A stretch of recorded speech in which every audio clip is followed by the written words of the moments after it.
Making an exhibition of portable sculpture has been on my mind for a long time.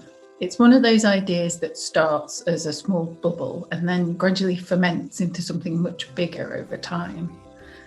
There were a few different starting points, one of which was Marcel Duchamp's Boîte en Valise, which is essentially a miniature museum of all of his work that fits in a suitcase.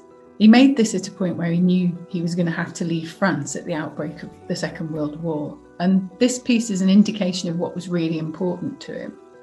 And other sculptures that I'd been thinking about in this way included Do Hosu's Hub series, where he recreated homes that he'd lived in out of fabric and wire.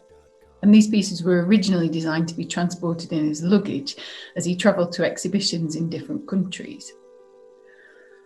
One of the main challenges for me was trying to define exactly what portable means, because there are a lot of sculptures in the world that are portable because they're small rather than because of any definite decision on the part of the artist. So one of the key defining characteristics for me had to be that the artist took a definite decision to make a sculpture that could come apart or pack down. And some of those sculptures could be huge. Claire Ashley's new work is one that packs down to something the size of a duffel bag, but when it's inflated, it fills the entire gallery. So portable definitely doesn't have to be small. Claire Ashley's work is really entertaining. It has a real sense of fun, but other sculptures in the exhibition deal with really weighty issues.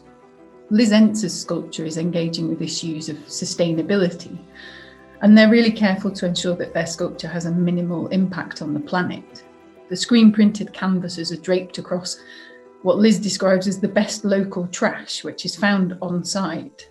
It means that the work is easily transported, but it also draws attention to what kind of trash can be found wherever the work is displayed. Romuald Hazuma's masks are made from post-consumer waste, and they comment on the movement of people and resources around the world.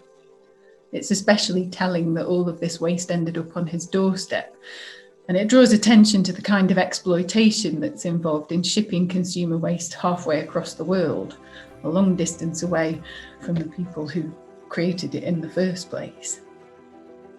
Mohammed Hafez's suitcase sculptures are an example of an artist using ideas of portable sculpture to convey some really serious points about the experience of refugees across the world.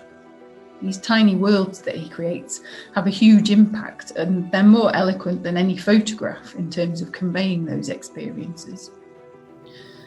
For me, one of the most compelling things about the work in the exhibition is that all of it is based in the real-life experiences of the artists.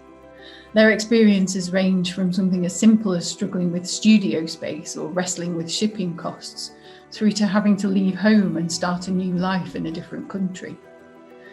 They've been faced with situations beyond their control or specific challenges that had to be solved, and these are the solutions.